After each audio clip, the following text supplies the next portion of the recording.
ముందుగా ఈ meeting conduct చేసినందుకు పృథ్వీరాజ్ అన్నకి హృదయపూర్వక పాదాభివందనాలు. కులం మాట్లాడుకుందాం ఇక, ఎందుకంటే ఎక్కడో చోట లైన్ గీయాల్సిందే. అసలు విలన్ ఎవడు, హీరో ఎవడో తెలుద్దాం. ఇప్పుడు సమాజంలో జరిగే సంఘర్షణ అంతా వాటాల కొట్లాటే. ఆదిమ మానవు నుంచి నేటి వరకు భవిష్యత్తులో వాటాల కొట్లాట జరగనంత వరకు ఒక అమ్మకి 3 కొడుకులు ఉంటే చాక్లెట్ కోసం ఎట్లా కొట్లాడుకుంటారో, సింపుల్గా మా నాన్నకి 3 అన్నదమ్ములు ఉంటే 3కి 3 10 ఎకరాలు మా తాత ఇచ్చిండు.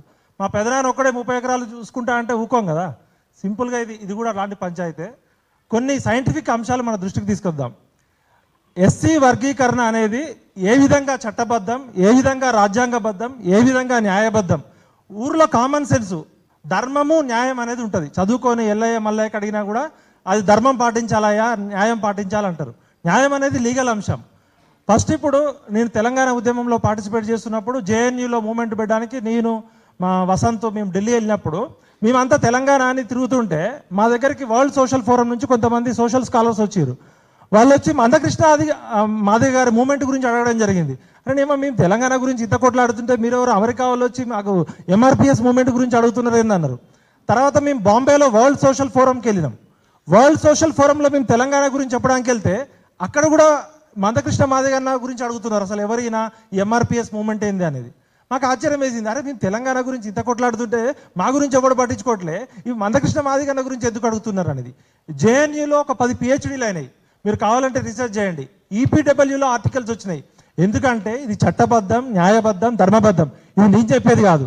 1994లోనే మందకృష్ణ మాదిగ అనే వ్యక్తి మూమెంట్ స్టార్ట్ చేసినప్పుడు సామాజిక తెలంగాణ అనే నినాదం బయటకు వచ్చింది. మారోజు వీరన్న, మందకృష్ణ మాదిగ ఈ ఇద్దరు వ్యక్తులు లేకపోతే తెలంగాణ ఉద్యమంలో సామాజిక న్యాయం అనే పదానికి అర్థం లేదు. ఒక డోలు దెబ్బ బలి లలితక్కకు కానీ, ఒక చాకిరేవు కానీ, ఒక తుడుం దెబ్బ కానీ, ఒక మోకు దెబ్బ కానీ ఇవన్నీ కూడా వచ్చినాయి సామాజిక తెలంగాణ అనే నినాదం నుంచి. సామాజిక తెలంగాణ అనే నినాదం మారోజు వీరన్న నుంచి, మందకృష్ణ మాదిగ నుంచి వచ్చినాయి. మీరు అందరూ ఇవాళ లంబాడి హక్కుల పోరాట సమితి కానీ ఇవన్నీ కూడా ఉద్యమాలు ఏ విధంగా వచ్చినాయంటే తెలంగాణ రాష్ట్రంలో సామాజిక న్యాయం అనే సూత్రీకరించిందే వీళ్ళిద్దరు. మారోజు వీరన్న సూత్రీకరిస్తే మందకృష్ణ మాదిగ బయటకు తీసుకొచ్చిండు. ఇది ఒక 20 ఏళ్ళు తెలంగాణ పిచ్చోడుగా తిరుగుతున్న నాకు అనుభవపూర్వకంగా చెప్తున్నా. సైంటిఫిక్ స్టడీస్ జరిగినాయి దీని మీద. ఇప్పుడు ఎస్సీ వర్గీకరణని వ్యతిరేకించే వాళ్ళు ఎవరు అంటే సామాజిక తెలంగాణ ద్రోహులు. ఇవాళ మనం డిక్లేర్ చేయాలి, ఎస్సీ వర్గీకరణని వ్యతిరేకించే వాళ్ళు ఎవరైనా కావచ్చు సామాజిక తెలంగాణకి ద్రోహులు. సామాజిక న్యాయాన్ని దోచుకునే స్మగ్లర్లు వీళ్ళు. రాజ్యాంగ వ్యతిరేక శక్తులు. ఇవాళ supreme court full bench, constitution bench 7 జడ్జీలు ఉంటే 6 జడ్జీలు ఇది న్యాయబద్ధమైంది, చట్టబద్ధమైంది, ధర్మబద్ధమైంది. ఇప్పటికే 75 సంవత్సరాలు నష్టపోయినరు. ఇమీడియట్గా ఏ రాష్ట్ర ప్రభుత్వాలు ఆ రాష్ట్రాలు అక్కడున్న ఎంపరికల్ డేటా ప్రకారం వర్గీకరణ చేయమని రాజ్యాంగ ధర్మాసనం ఇచ్చినాక కూడా దీన్ని వ్యతిరేకిస్తున్నారంటే వాళ్ళు ఖచ్చితంగా రాజ్యాంగ వ్యతిరేక శక్తులే. అదేవిధంగా వీళ్ళు ప్రజాస్వామ్య వ్యతిరేక మాఫియా. ఎస్సీ వర్గీకరణని వ్యతిరేకించేటోళ్ళు ప్రజాస్వామ్య వ్యతిరేక మాఫియాగా డిక్లేర్ చేయాల్సిన అవసరం ఉంది. ఇది సామాజిక న్యాయాన్ని పాటించే మానవత్వాన్ని, మానవత్వ శక్తులకి వ్యతిరేకంగా ఎస్సీ వర్గీకరణని వ్యతిరేకిస్తున్నారంటే వాళ్ళల్లో కనీసం మానవత్వం కూడా లేదన్నట్టు. ఇప్పటికే 75 సంవత్సరాలు మాదిగ ఉపకులాలు, దాదాపు ఎస్సీలలో 59 కులాలుంటే కేవలం మాదిగ మాత్రమే మనందరికీ తెలుసు. ఇంకా 57 కులాలు కనీసం పేరు చెప్పుకోవడానికి కూడా అవమానపడే కులాలకి ఈరోజు మాదిగ అనేది ఒకప్పుడు బూతు పదంలాగా, తిట్టులాగా మన ఊర్లలో ఉంటే ఇవాళ మాదిగ అనే శబ్దానికి ఒక నిశ్శబ్ద విప్లవం లాగా మాదిగలకి ఆత్మగౌరవం కల్పించిన ఏకైక వ్యక్తి మందకృష్ణ మాదిగ. ఇవాళ ఒక చౌదరియో, ఒక రెడ్డియో, ఒక నాయుడో, ఒక వర్మనో, ఒక శర్మనో పేరు పక్కన పెట్టుకొని ఏ విధంగా తమ ఆత్మగౌరవాన్ని వ్యక్తీకరిస్తున్నారో ఒక మాదిగ అనే కులానికి ఆత్మగౌరవాన్ని కల్పించిన ఉద్యమాల సూర్యుడు మందకృష్ణ మాదిగ. మందకృష్ణ మాదిగని వ్యతిరేకించేటోళ్ళు ఉండొచ్చు, అనుకూలించేటోళ్ళు ఉండొచ్చు, కానీ మందకృష్ణ మాదిగ గారు సృష్టించిన చరిత్రను ఎవరు మర్చిపోలేరు. ఎందుకంటే ఇవాళ వికలాంగుల పోరాటం మందకృష్ణ మాదిగ చేస్తున్నప్పుడు నేను ఒక జర్నలిస్ట్గా స్వయంగా చూసిన. ఒక గుండె జబ్బు పిల్లలకి దిక్కుమొక్కు లేనప్పుడు ఆయన ఆ గుండె జబ్బు పిల్లలందరి తరపున ఆ రోజు అంబేద్కర్ విగ్రహం దగ్గర కూర్చొని ఆ రోజు రాజశేఖర రెడ్డికి వార్నింగ్ ఇచ్చి ఆరోగ్యశ్రీ పథకాన్ని తీసుకొచ్చింది ఆయన. నేను మందకృష్ణ మాదిగని డబ్బా కొట్టాల్సిన అవసరం నాకు లేదు. ఒక జర్నలిస్ట్గా నా 25 ఏళ్ల పోరాటంలో నేను రిపోర్టింగ్ చేస్తున్నప్పుడు నిజాం కాలేజీ గ్రౌండ్ లో సాయంత్రం 8 అవుతుంది, ఈ మీటింగ్ క్లోజ్ చేయాలనుకున్నప్పుడు ఇక క్లోజ్ చేసే లేదు, తాడో పేడో తేల్చుకోవాల్సిందే, తెల్లవారే దారక ఇక్కడే కూర్చుందామంటే ఆ రోజు రాజశేఖర రెడ్డి గారు ఏ విధంగా బెదిరించారు, మందకృష్ణ మాదిగ అన్న ఉద్యమాన్ని ఏ విధంగా తొక్కేయాలని చూస్తే చావైనా రేవైనా ఈ నిజాం కాలేజ్ గ్రౌండ్ నుంచి వదిలేది లేదని చెప్పినప్పుడు అక్కడి నుంచి ఒక నిశ్శబ్ద విప్లవం ప్రపంచం మొత్తం ఎదురు చూసింది.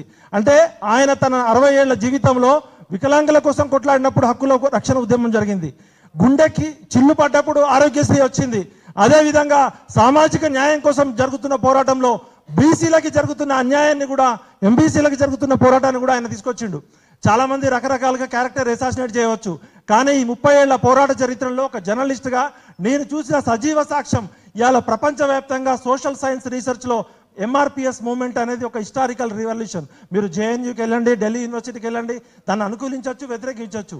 ఒక 3 జడ్జీలు చెప్పిన తర్వాత కూడా, రాజ్యాంగ ధర్మాసనం చెప్పిన తర్వాత కూడా స్వయంగా ముఖ్యమంత్రి రేవంత్ రెడ్డి గారు ఏం చెప్పారు, అసెంబ్లీలో ఆగస్టులో తీర్పు రాగానే అసెంబ్లీలో సుప్రీంకోర్టు తీర్పు వచ్చిన మరక్షణమే ఈ రాష్ట్రంలో స్పెషల్ ఆర్డినెన్స్ తీసుకొచ్చి ఇప్పటి వరకు యాక్టివ్గా ఉన్న ఉద్యోగ నోటిఫికేషన్లు కూడా అమలు చేస్తాము, వాటిలో కూడా స్పెషల్ ఆర్డినెన్స్ తీసుకొస్తామని చెప్పారు. నేటి నుంచి వచ్చే అన్ని రకాల ఉద్యోగ ప్రకటనలు కాకుండా 2024-25 విద్యా సంవత్సరంలో కూడా తక్షణమే అమలు చేస్తామని చెప్పారు.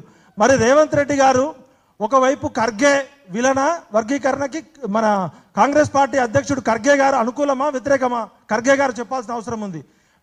దళిత మేధావి అని చెప్పుకుంటూ మేధావులుగా రాహుల్ గాంధీ గారికి అడ్వైజర్గా ఉన్న కొప్పుల రాజు గారు చెప్పాలి ఈ వర్గీకరణ అమలు చేయాలా వద్దా అని.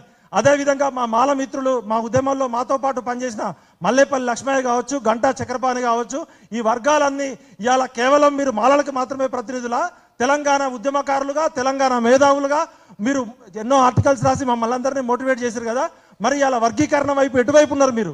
కేవలం మీ కులానికి అనుకూలంగా ఉంటారా, మొత్తం సామాజిక న్యాయానికి అనుకూలంగా ఉంటారా, మీరే తెలుసుకోవాలి.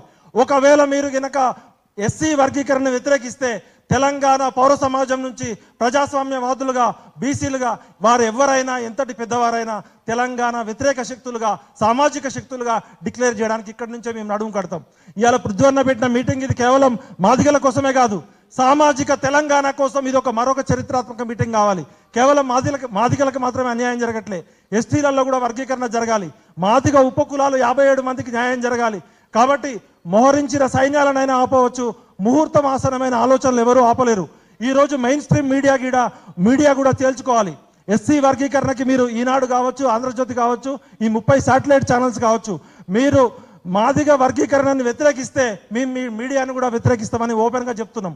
గతంలో మందకృష్ణ మాదిగన్న మెయిన్ స్ట్రీమ్ మీడియాకు కూడా వార్నింగ్ ఇచ్చిన సందర్భం గుర్తుంది.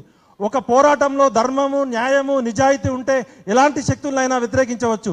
మందకృష్ణ మాదిగన్న చేయాల్సిన పోరాటం చేసిండు, ఒక రాజ్యాంగ ధర్మాసనం ఇచ్చింది, ఒక ప్రధానమంత్రి ఇచ్చిండు, ఇంకా ఎవరు చేయాలి? ఇంకెంతకాలం పోరాటం చేయాలి?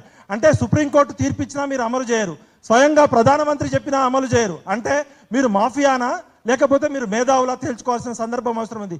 తెలంగాణ పౌర సమాజం అంతా మీ వెనక ఉంది అన్న. కేవలం తెలంగాణనే కాదు, మొత్తం భారతదేశంలో సామాజిక న్యాయం పాటించే అనుకూల శక్తులందరూ కూడా ఎస్సీ వర్గీకరణకి అనుకూలించాల్సిందే.